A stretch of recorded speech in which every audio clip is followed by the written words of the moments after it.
سلام تعني هبلي كميت أنحو زخبركم تخطاتتي هذا ميديا كابا زخون يكون تعنتو نزابو مخوان ومناتن تقصاتن حابريتاتات كربالكم زتدالو هذا ميديا كتكتاتلو إن عدمكو إن أرولكم مدلوات بتقصون خباتكم نيشانلنا سبسكرايب بمقبار نايدو الملكت كتنخون لايكن شيرن بمقبار دما مدلواتنا نابكالوت نخبات وخت قبرو نلابو حزين اللوم سوني تشعبت الريك اللتشن إسران سلستن نابز دالنا يوم زيناتات كسكركم فلما كان غند نتلتات كسمعكم سراويت إرتران عطوات أمحران نداغماي كينات أب مريت تግራይ ወታደራዊ تعليم يكايدو كم زلو ተገሊጹ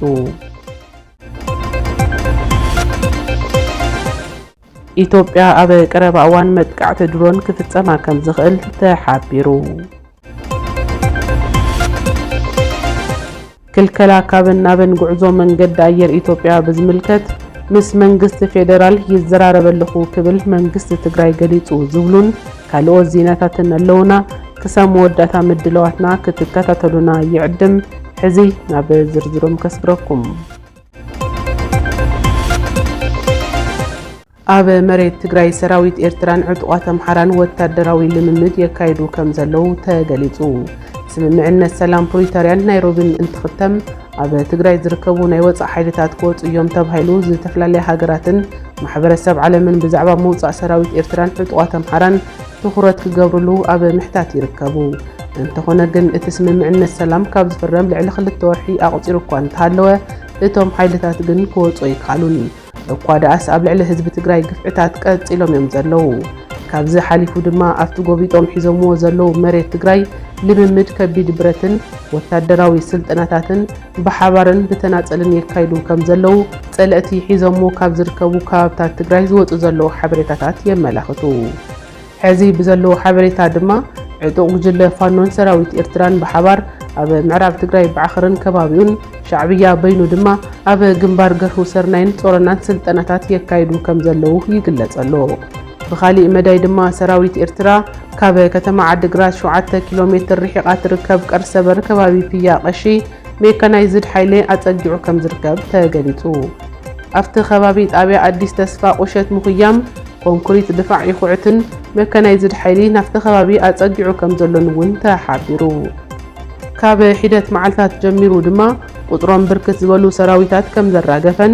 أبي وردا قلوم خدا كبابتات جنقنتا دونغولن كدو عران بخبيد براتن تانكتاتن زتحجز صعق تعليم يكايد كم زلو كافت خبابيز وتزلو حبريتا يملخت لعلو يمرر حاحو حسخونو بروفيسور كنديا قبر هوت أبي تويتر قصم أبي زسفر وصحف سراويت إرترا أبي مريت تقراي مسكحي قفعتات مفتصامهم قتيلو ملو كم زلو زقلتو خينهم بفلاي دما أبي كتما عدوا كابي نبرتي نبرتي قحلو اللو بمبال نتتكبرون بقلت إزار اسئلون تأبكعميهم كلكلا قعزو من قد أير إيطوبيا كاب مغلنا بأديس أبابا بزملكت مس منقست فيدرال يزرار بلخو كبل منقست تقراي قريتو بسنكي خينات تقراي نعمة فرقان تواريتو تصنحي قلقالوت موقعزي أير مغلا أديس أبابا مغلا دحريس من معنا السلام 19 تحساس كل التاشن 15 عامة مرت فلا ما يبررؤه جمير إيو بزدما ولدن ولادن سبعين سبيتن وتاس تنفافي أوزت أنحي بيتساب ترخيبو تحاقواسو كقلت أنحيو كابا عسران شومنتن تحساس جميرو دما كابا مغلا نابدي سابا زنبرا قعزو كل كلام قشا كمستنبرا تقلقلتي نميديات تقراي إنا قلت يركبو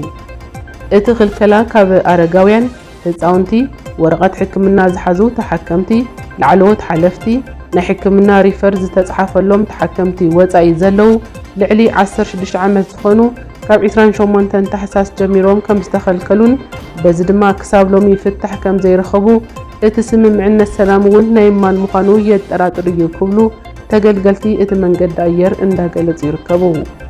أفتي خلكلا أبز غربا معالتات كاب ديسابا بيتساب كحتو بمنقد أير إيطوبيا نابا كتما مغلا زخدون حزيك ملسو زدلو تقارو زركبوهم كوينم كاب أديس أبابا معرفو نفرتي نابا مغلا كخدو زدلو مناسي من قدني هاتون تخل كيلوم كم زلو دمتو يانا تقراي يزخاخر كما ጸብጻብ ቴሌቪዥን ትግራይ ተኮይኑ ድማ መንግስቲ ትግራይ እቲ መንገዲ ኣየር ካብ መቐለ ናብ ኣዲስ ኣበባ ኣብ ዝጓዓዙ መንገደኛታት ዘንበሮ ክልከላ ኣመልኪቱ ምስ ፌደራል መንግስቲ ይዘራረብ ከም ዘሎ ኣፍሊጡ ትማሊ 30 ታሕሳስ 2015 ዓመተ ምህረት ካብ መቐለ ናብ ኣዲስ ኣበባ ንምጓዓዝ ትኬት ኣየር ቆሪጾም ኣብ መዕርፎ ነፈርቲ ኣሉላ ኣባ ነጋ ዝርከቡ ብርክት ዝበሉ መናእሰይ ትግራይ መንግስቲ ፌደራል ዝሃቦ ትእዛዝ እዩ ብዝብል ጉዕዞኦም ከም ዝተሰረዘ ተዛሪቦም ካብ መንጎ ጉዕዞኦም ዝተሰረዘ መናእሰይን ህጹጽ ሕክምና ዝጓዓዙ ከም ዝርከብዎም እውን ተፈሊጡ ይብል ጸብጻብ ቴሌቪዥን ትግራይ እቲ ካልእ ሓበሬታ ድማ ካብ መቐለ ናብ ኣዲስ ኣበባ ዝተጓዓዙ ተጓዓዝቲ ኣብ መዕርፎ ነፈርቲ ቦሌ እንትበጽሑ ንበይኖም ተፈልዮም ተፍትሽን ሕቶን ምርመራን ይግበረሎም ከም ዘሎ ይግለጽ ኣሎ ሕዚ እውን እቲ ስምምዕነት ሰላም ስጋኣትን ተስፋን ሒዙ ቀጺሉ ይዝርከብ ኢትዮጵያ መጥቃዕቲ ድሮን ክፍጸማ ከም ዝኽእል ኣፍሪካን ኮንፊደንሻል ዝተባሃለ መርበብ ሓበሬታ ጸብጺቡ እቲ መርበብ ሓበሬታ ካብ ወታደራዊ ክኢላታት ዝርከቦ ሓበሬታ ብምውዳድ ከም ዝሓበሮ ኢትዮጵያ ኣብ ቀረባ መዓልታት መጥቃዕቲ ድሮን ክፍነዋ ከም ዝኽእል ይግለጽ ኣሎ እቲ መጥቃዕቲ ኣብ ኬንያን ኢትዮጵያን ክፍነው ከም ዝኽእል ዝተገለጸ ኮይኑ እቲ መጥቃዕቲ ክፍጽሞ ዝኽእል ሓይሊ ድማ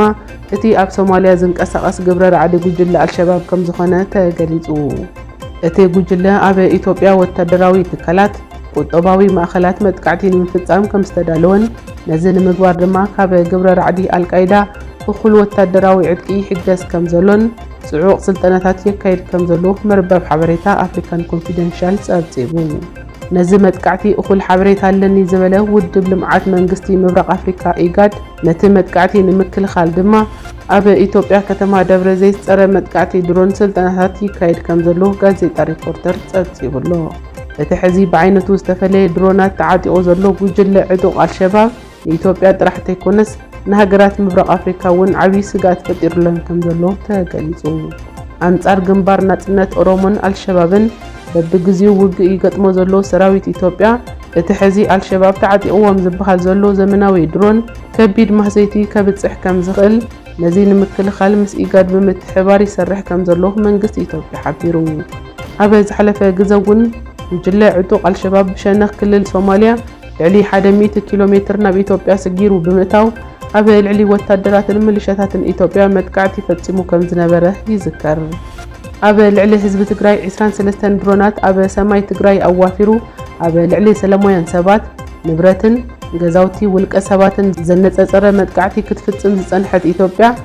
ሕዚ ድማ ቀንዲ ትኹረት መጥቃዕቱ ከም ዝኾነ በተደጋጋሚ ክገልጽ ዝጸንሐ አልሸባብ ኣብ ቀንዲ ዕላማታት ዝበሃሉ ቦታታት መጥቃዕቲ ንምፍጻም ተዳልዩ ከም ዘሎ ተገሊጹ ተጋሩ አትሌታት ብአትሌት ደራርቱ ቱሉ ተመሪሕን ናብ ከተማ መቐለ ጽባሕ 2 ጥሪ 2015 ዓመተ ምህረት ከም ዝጓዓዛ ተሓቢሩ ላዕለዎት ኣመራርሓ ፌደሬሽን አትሌቲክስ ኢትዮጵያን ተጋሩ አትሌታትን ብፕሬዝደንት ፌደሬሽን አትሌቲክስ ኢትዮጵያ አትሌት ደራርቱ ቱሉ ተመሪሖም ጽባሕ 3 ናብ ከተማ መቐለ በረራ ከም ዝገብሩ ሓበሬታታት ወፂኦም ኣለው እቲ ጉዕዞ ድማ ንኢትዮጵያ ወኪሎም ኣብ ውድድራት ዓለም ከም ኮኸብ ዝደመቑ ተጋሩ አትሌታት ምስ ወለዶምን መላእ ስድራ ቤቶምን ንምርኻብ ዝዓለመ ከም ዝኾነ ተሓቢሩ ኣብቲ ጉዕዞ ኣመራርሓ ፌደሬሽን አትሌቲክስ ኢትዮጵያ ኮሚቴ ስራሕ ፈጸምቲ ከምኡውን ዝተፈላለዩ ሓላፍነት ዘለዎም ወገናት ተሳተፍቲ ከም ዝኾኑ ተሓቢሩ ኣብቲ ጽባሕ ዝግበር ጉዕዞ ናብ ከተማ መቐለ ክኸዱ ተባሂሎም ካብ ዘለዉ አትሌታት ኮኸባት መድረኽ አትሌቲክስ ዓለም ዝኾና ለተሰንበት ጊደይ ጎይተቶም ገብረስላሴ ጉዳፍ ጸጋይን ከም ዝርከብዎም ተገሊጹ ተጋሩ አትሌታት ተጋሩ ብምዃኖም ጥራሕ ኣብ መድረኽ ዓለም ከይሳተፉ መድልዎን ምንግልታዕን ይበጽሖም ከም ዝነበረን ኣብ ትግራይ ዝበጽሕ ዘሎ ግፍዕታት ጠጠው ክብል በቲ ክባን ዕጽዋን ድማ ስድራ ቤቶም ክረኽቡ ከም ዘይከኣሉን ብተደጋጋሚ ጥርዓን ከቕርቡ ጸኒሖም እዮም አትሌት ደራርቱ ቱሉ ብወገና ኣብ ዘረኸበቶ መድረኽ ኩናት ትግራይ ከበቅዕን ናብ ሰላም ክምለሱን መልእኽቲ ከተመሓላለፍ ዝጸንሐት ኮይና ብተጋሩን ደገፍቲ ቃልሲ ህዝቢ ትግራይን ጽቡቕ ተቐባልነት ከም ዝነበራ እውን ይዝከር ዝኸበርኩም ተኸታተልቲ ሃበ ሚድያ ንሎሚ ናባኹም ዘዳለናዮም ዜናታት እዚኣቶም ይመስሉ ነይሮም ክሳብ መወዳእታ ምድለዋትና ስለ ዝተኸታተልኩምና ኣዝና ነመስግን ሃበ ሚድያ ብሓባር እናዕብዮ ናታትኩም ሚድያ እዩ